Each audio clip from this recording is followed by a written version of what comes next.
2월 15일 수요일 하나님께서 주신 말씀은 사무엘상 13장 13절부터 23절까지입니다. 봉독을 합니다. 사무엘이 사울에게 이르되 왕이 망령되이 행하였도다. 왕의 하나님 여호와께서 왕에게 내리신 명령을 지키지 아니하였도다. 그리하였더라면 여호와께서 이스라엘 위에 왕의 나라를 영원히 세우셨을 것이거늘 지금은 왕의 나라가 길지 못할 것이라. 여호와께서 왕에게 명령하신 바를 왕이 지키지 아니하였으므로 여호와께서 그의 마음에 맞는 사람을 구하여 여호와께서 그를 그의 백성의 지도자로 삼으셨느니라 하고, 사무엘이 일어나 길갈에서 떠나 베냐민 기브아로 올라가니라. 사울이 자기와 함께한 백성의 수를 세어보니 600명 가량이라. 사울과 그의 아들 요나단과 그들과 함께한 백성은 베냐민 게바에 있고 블레셋 사람들은 믹마스에 진쳤더니 노략군들이 세 대로 블레셋 사람들의 진영에서 나와서 한 대는 오브라기를 따라서 수알 땅에 이르렀고 한 대는 벳호론 길로 향하였고 한 대는 광야 쪽으로 스보임 골짜기가 내려다 보이는 지역 길로 향하였더라. 그때 이스라엘 온 땅에 철공이 없었으니 이는 블레셋 사람들이 말하기를 히브리 사람이 칼이나 창을 만들까 두렵다 하였음이라. 온 이스라엘 사람들이 각기 보습이나 삽이나 도끼나 괭이를 버리려면 블레셋 사람들에게로 내려갔었는데 곧 그들이 괭이나 삽이나 쇠스랑이나 도끼나 쇠 채찍이 무딜 때에 그리하였으므로 싸우는 날에 사울과 요나단과 함께한 백성의 손에는 칼이나 창이 없고 오직 사울과 그의 아들 요나단에게만 있었더라. 블레셋 사람들의 부대가 나와서 믹마스 어귀에 이르렀더라. 하나님이 정하신 영적 질서, 제사는 제사장이 집례해야 된다. 이것이 이제 하나님이 정하신 영적 질서입니다. 그런데 이것을 어기고 사울 왕이 자기가 친히 이 제사를 집례하지 않았습니까? 그래서 하나님 말씀에 불순종했지요. 거룩한 영적 질서를 깼지요. 그로 인하여서 하나님은 사무엘 선지자를 통하여서 말씀하셨어요. 사울 왕이 하나님 명령에 불순종했기 때문에 그 사울 왕의 나라가 길지 못할 것이다. 그리고 다른 사람, 하나님 마음에 맞는 그 사람을 통치자로 세울 것이다. 이게 이제 하나님께서 이제 마음의 결정을 하셨다는 거죠. 불순종의 결과로 사울이 곧 왕의 자리에서 내려오고 사울의 그 아들들이 왕을 계승하지 못할 것이다. 그리고 하나님이 예비해 놓으신 다른 사람이 왕의 자리에 오를 것이다. 그런 뜻입니다. 자, 13절 4절 읽어보죠. 사무엘이 사울에게 이르되 왕이 망령되이 행하였도다. 왕의 하나님 여호와께서 왕에게 내리신 명령을 지키지 아니하였도다.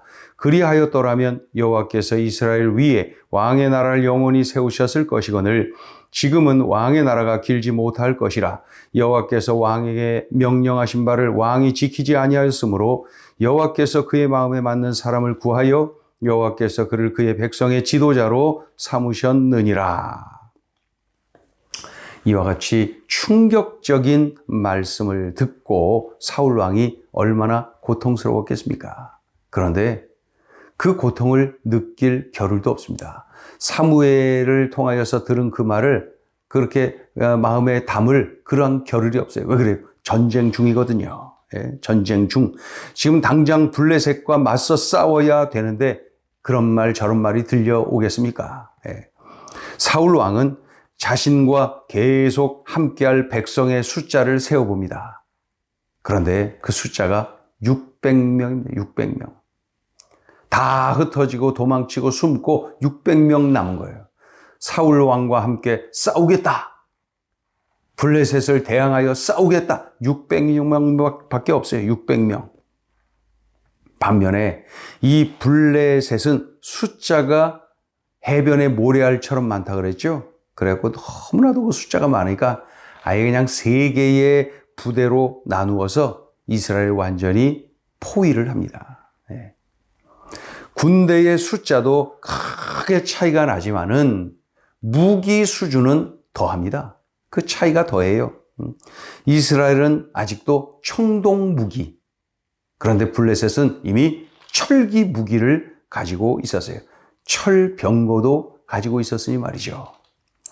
이스라엘은 겨우 사울 왕과 큰아들 요나단만이 철기로 만든 그 칼과 창을 가지고 있었고, 다른 그러한 백성들, 그러니까 600명이겠죠. 600명은 다 여전히 이 구리로 만든 철기 무기를 들고 있는 거예요.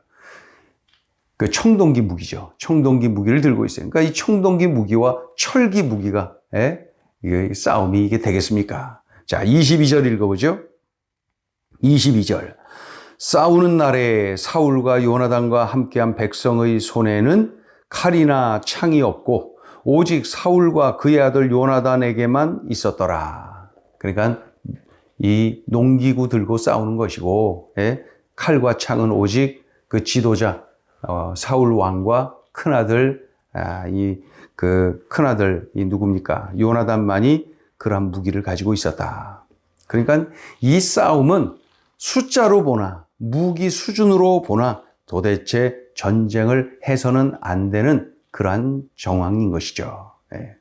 자, 오늘 본문 요 내용인데 오늘 주시는 메시지가 있습니다. 첫째, 세상은 많은 조건을 갖춘 사람을 높이 평가하지만 하나님은 순종하는 사람을 높이 평가합니다.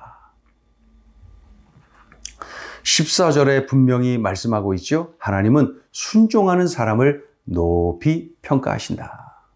우리 14절 같이 읽어볼까요?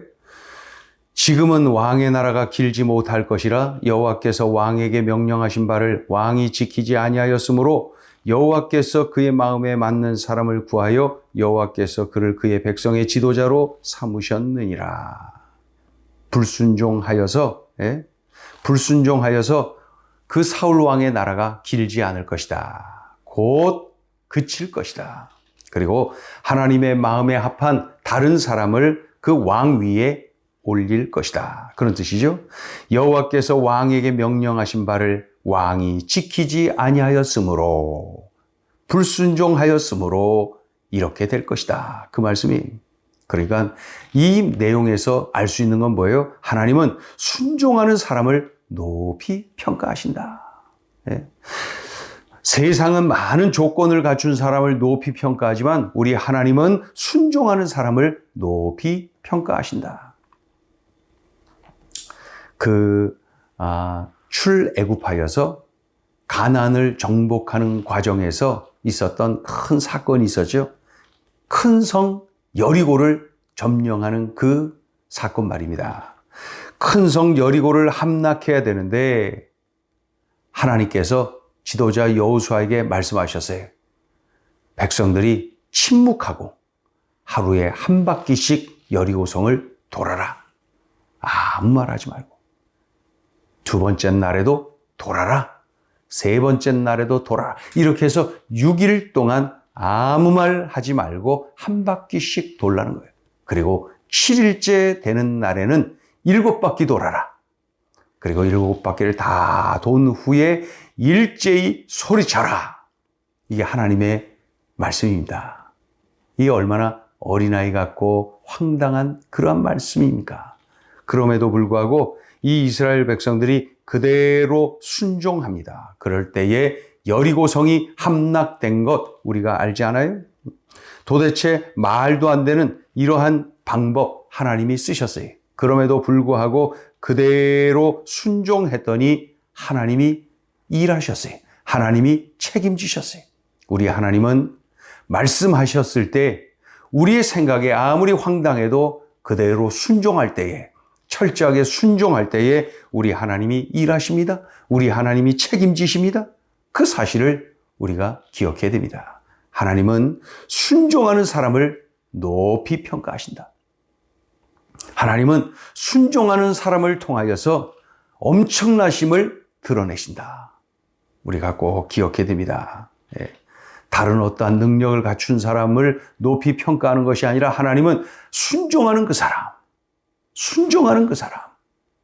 사람을 높이 평가하신다. 자, 둘째 주시는 메시지입니다. 철병거 없는 것이 문제가 아니라 하나님을 멀리 하는 것이 문제입니다. 사울 왕은 문제 파악을 잘못하고 있는 거예요. 우린 병거가 없어요. 우린 마병이 없어요. 우린 아예 그 철기 무기 자체가 없어요. 우린 저 해변의 모래알같이 수많은 그러한 병사도 없어요. 계속 그것만 보는 거예요. 블레셋과 비교하면서 없는 것 찾아냅니다. 약한 것, 우리가 약한 것 찾아냅니다. 비교하면서 두려워합니다. 절망합니다. 낙심합니다. 이 얼마나 커다란 문제입니까? 그런데 이것보다 더 큰 문제가 있습니다. 그게 뭐예요? 그가 놓치고 있는 게 뭐예요? 하나님이 없습니다. 하나님을 멀리합니다. 하나님이 보이지 않습니다. 이것이 바로 가장 커다란 위기입니다. 위기는 내 눈앞에 철병거가 있는 것, 해변에 모래알같이 수많은 적의 숫자가 즐비하게 놓여 있는 것, 그것이 위기가 아니라 그런 상황에서 하나님이 보이지 않아. 그게 위기입니다. 하나님이 생각나지 않아. 하나님이 기억나지 않아. 이게 위기인 것이죠. 지금 사울의 위기는 그겁니다. 그거예요. 꼭 기억해야 됩니다. 철병거 없는 것이 문제가 아니라 하나님을 멀리 하는 것이 문제예요. 하나님이 보이지 않는 것이 문제인 것이죠. 지금 내가 가지고 있는 문제를 철병거에서 찾고 있는 것은 아닙니까?